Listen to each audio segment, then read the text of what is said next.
El 21 de julio de 2020, a las 5 de la mañana, el presidente de la Comisión Europea escribía un tuit histórico.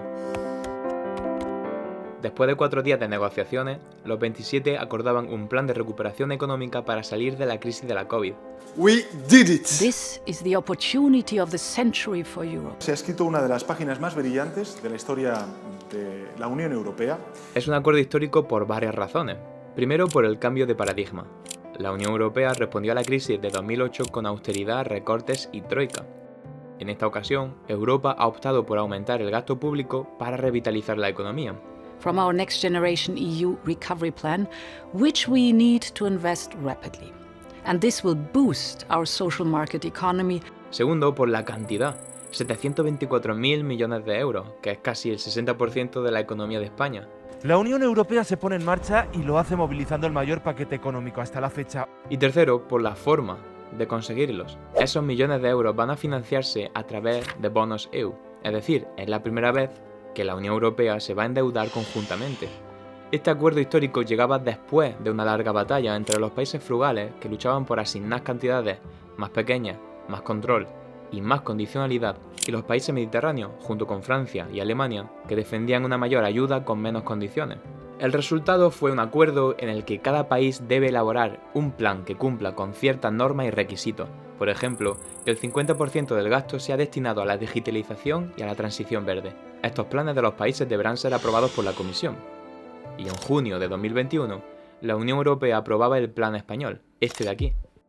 Es el plan económico más ambicioso y más trascendental de la reciente historia económica de España. Así que me puse a leerlo, a analizar qué había detrás de tantos grandes titulares. Es la mayor oportunidad para España desde la entrada de España a la Unión Europea. Cómo se iban a repartir los fondos, quién se iba a beneficiar de ellos, y descubrí que parte de esa promesa no iba a cumplirse.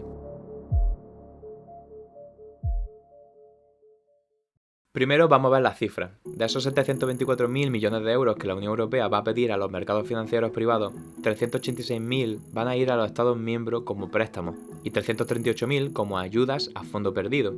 A España se le han asignado en torno a 67.000 millones de euros como préstamos, que por ahora no los piensa reclamar porque las administraciones no pueden gestionar tanto dinero de una vez, y 69.500 millones a fondo perdido, que no son un regalo. España y el resto de Estados miembros tendremos que pagar esa deuda con las contribuciones que hacemos a la Unión Europea. La ventaja es que será una deuda más barata que si España se endeudara individualmente. Ahora mismo la Unión está comprando deuda con un interés del 0,13%, mientras que España lo hace a 1,3% o Grecia a 1,96%. Es decir, pagaría más por pedir prestado.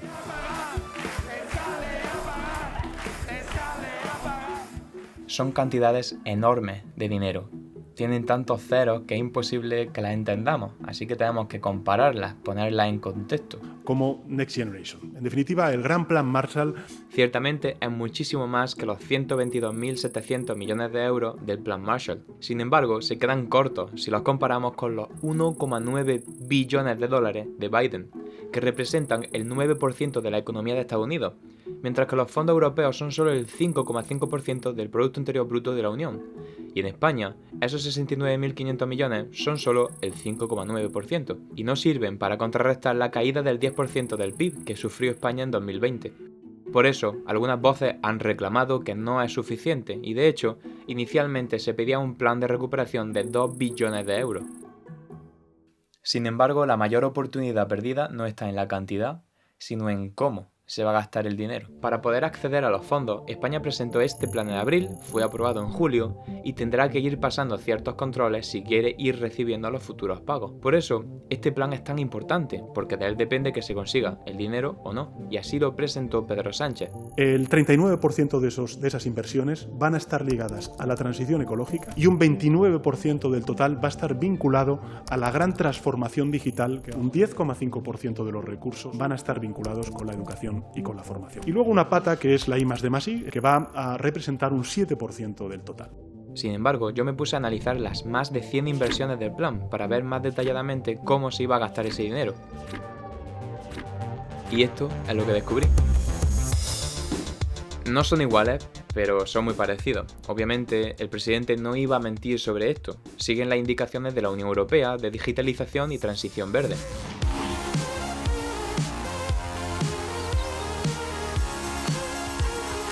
Son objetivos formidables, ¿quién no va a estar de acuerdo con estos objetivos? Sin embargo, creo que es mucho más interesante ver hacia qué sectores van a ir estos fondos. Según eso, las inversiones se distribuirían de esta manera.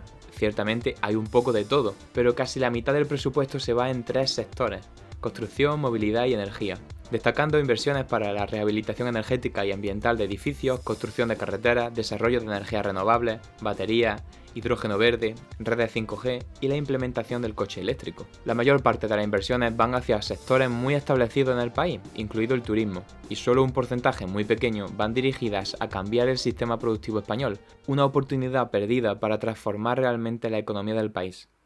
Pero sin duda, el mayor aspecto negativo es quién va a beneficiarse de este dinero público.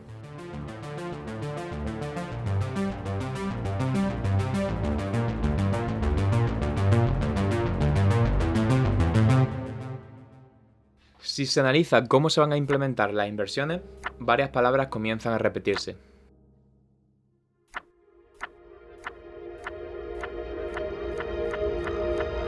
Al menos un tercio del total del plan va a ir destinado a incentivar la inversión privada, y corre el riesgo de que ese dinero sea monopolizado por las grandes empresas del IBEX.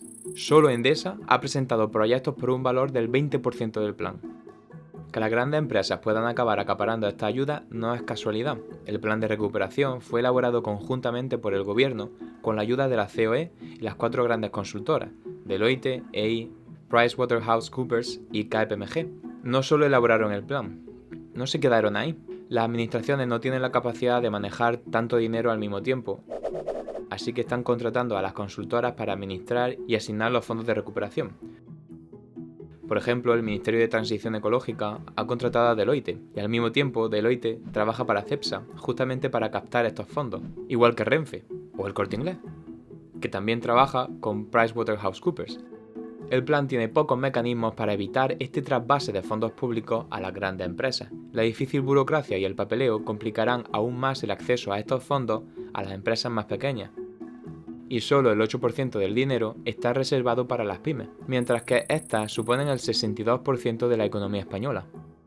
Es decir, estos 69.500 millones eran una gran oportunidad para transformar la economía española, para corregir el aumento de la desigualdad causado por la pandemia. Sin embargo, este dinero público beneficiará a un puñado de grandes empresas, aumentando la brecha con las pymes.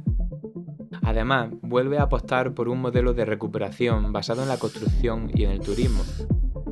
Una oportunidad perdida para realmente transformar el país.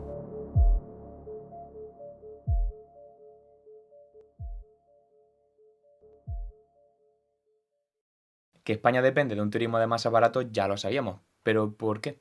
Esa es la pregunta que intento responder en este vídeo de aquí.